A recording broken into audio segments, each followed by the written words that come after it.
Good day. My name is Dave Whittier. I am a senior associate with Ally Emergency Management, and I'm going to be sharing some thoughts with you about operational planning. This is going to be the first in a series of videos talking about operational planning, in which I take something called the operational planning process, which was designed and derived from the Canadian military, and show you how you can apply it to everyday problem solving. We're in a situation these days with COVID-19 that a lot of us are deep into planning for situations that we understand, sometimes situations that we don't understand. And it's very, very useful to have a template that you can use to apply to help you with these problems. By way of introduction, I am a veteran of the Canadian Armed Forces. I put in 38 years and change with 3 tours overseas, including one in Afghanistan. My last position before I retired from the military was as a part-time instructor with the Canadian Army Command and Staff College, where I taught junior officers, among other things, the operational planning process. So why OPP? Well, at some point during our lives and careers, we're faced with problems. Many people are dealing with a significant problem in the form of COVID-19 these days. Some problems are simple that we can solve on our own. Some are more complicated, requiring assistance from a number of different people, or maybe even a number of different work groups or teams from across your organization. And it's really, really helpful to have a problem-solving methodology that you can apply, keeping everyone on the same page and making sure everyone understands the process. There are a number of different problem-solving tools and models out there.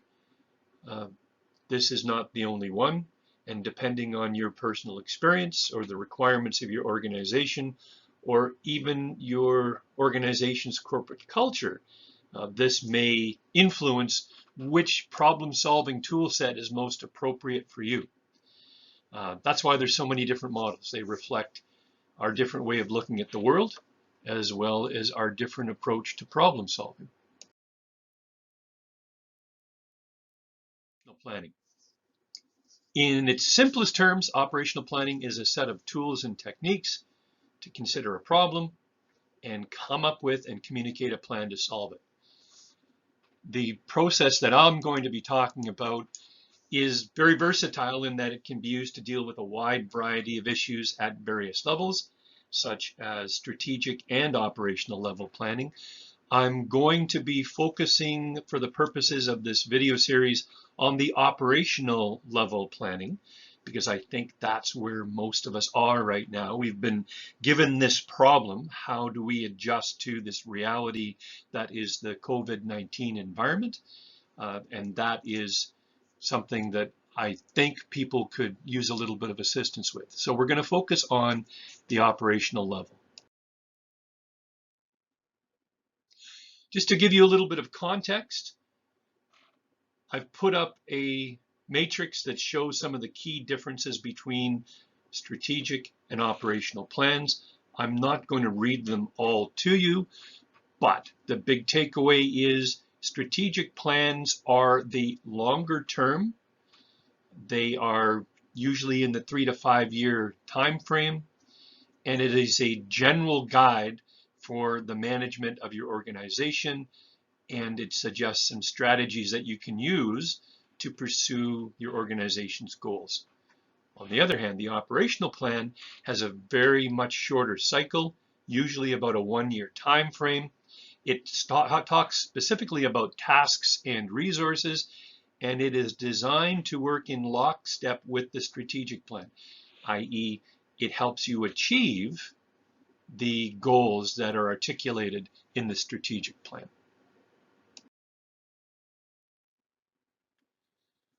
So how does the Canadian Armed Forces do it? Well, the operational planning process, or I will refer to it as OPP, has been developed by the Canadian Armed Forces as a problem-solving tool set that will allow several different individuals or teams to coordinate their efforts to solve complicated problems. At the most basic level, for example, a section of 10 soldiers or a platoon of 30 soldiers, the individual in charge of that team in a tactical scenario usually goes through this problem-solving process on their own, looks at the situation, tells his or her soldiers what to do, and they go out and do it. The more people that are involved, the more complicated it gets. You can imagine that with an organization of 5,000, which would be a military brigade, it takes a bit more effort to try and get all the information you need to get that organization pointed in a certain direction. I'm not going to talk about the military stuff per se. I've taken the process and rejigged it in a way that can allow you to apply it to everyday applications, but I just want you to know some of the context that it arises from this. And it's been very successful.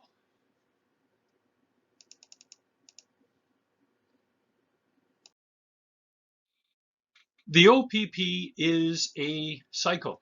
It is a never-ending evolution. So when you take a look at the various stages in this cycle that are up on the slide here, the output of the plan review, which is the actual plan, often becomes the input into the next cycle of initiation. And this is because the situation is constantly changing. And a plan that you've come up with may become outdated very quickly, or worst case, the situation changes in the middle of the planning cycle and you have to retool it on the fly. This leads to a very important note for planners. Never fall in love with your plan. I found a very interesting quote by Dwight Eisenhower that says, "In preparing for battle, I've always found that plans are useless, but planning is indispensable." And I take a couple things away from that. There's a military saying that says, "No plan survives first contact," which means the environment that you are working in often has aspects to it that are different than what you considered. And so the situation is not exactly what you planned for, or the situation changes. But the plan, even though the plan is not completely applicable anymore, the planning part is indispensable, because in order to come up with the plan, you have to consider things like your environment, the people around you, the factors that go into the solution, where you're going, where you've been, where you are now. So all of these things, understanding them as a part of coming up with your plan, make it far more easy to keep yourself moving forward if the situation does change. I'm going to go over the stages of the operational planning process fairly quickly.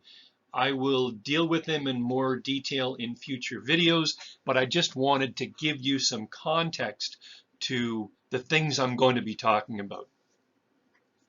The first stage of the OPP is called the initiation stage, and it answers the question, what is happening now? Essentially, it is the alarm bell that triggers the OPP, and it means that the situation has changed enough that you realize that a problem exists that requires a solution. It's important to note that in order for you to even be aware of this, you as a planner must always be aware of what's going on within your organization. And we'll talk about that in a bit more detail soon. The next stage is the orientation stage. And this answers the question, do I understand the problem and the requirements for the solution? So the primary objective of this stage is shared understanding amongst everyone who's doing the planning. And this might seem like a trivial thing if it's just one individual, but I can tell you when you've got a large team trying to solve a problem or coming up with a plan, or a group of teams who are sharing the work, having a common understanding of where you're actually trying to go can be pretty tricky. So this orientation stage provides the head where the analysis and understanding take place.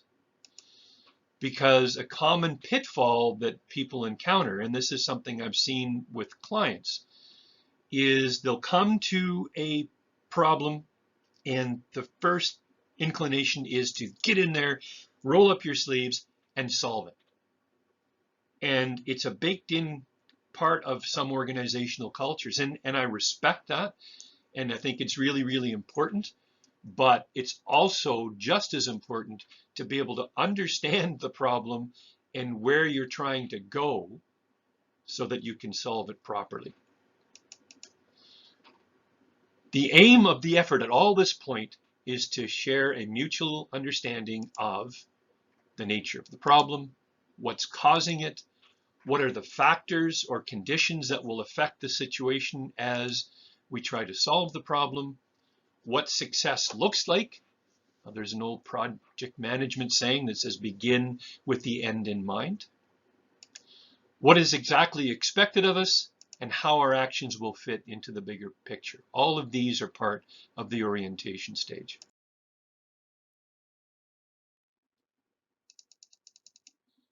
Stage 3 is the course of action development. What options are there for solving the problem and which option is the best?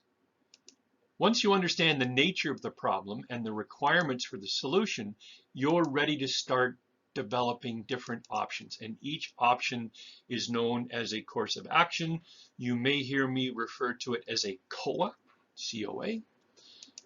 And in essence, it is a clearly articulated possibility that provides the essential elements for a solution, but is not quite as well developed as the full plan will be. There's more than one way to skin a cat. There's almost always more than one way to solve a problem. Each potential solution or each option has pros and cons to it. And part of the COA development is taking a look at these options, weighing the pros and cons off, and coming up with the solution that best meets where you're trying to get. In a later video, we're going to talk about the concept of wargame. And although it's much more warlike in a military context, the planning tool itself is very, very effective for visualizing and assessing various courses of action. And that can be done in a corporate sphere, government sphere, anything like that.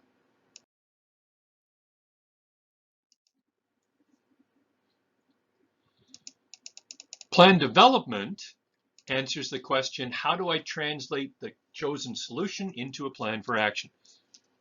At this point, we will have reviewed all of our different courses of action. We will have picked the one that best meets our requirements, and it's now time to refine it, get enough detail so that when people see your plan, they can actually take action and allocate resources into solving the problem. Wargaming also figures into the plan development stage, both to coordinate the various moving parts of the main plan and to develop any potential contingency plans that arise from it.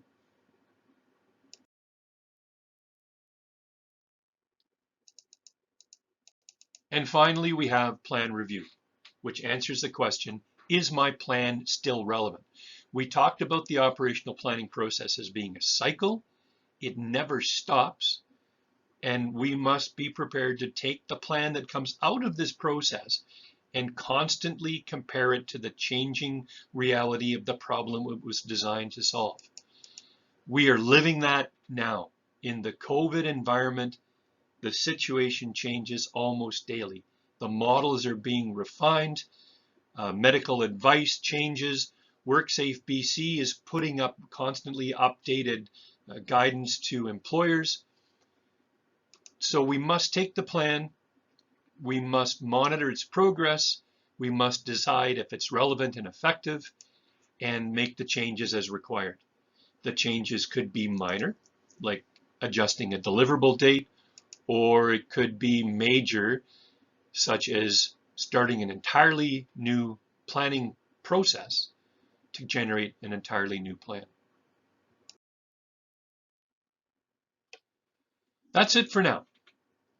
If you found this interesting, the rest of the video series will be going into the various aspects of the OPP in more detail and try and give you enough guidance that you can apply it in your own life.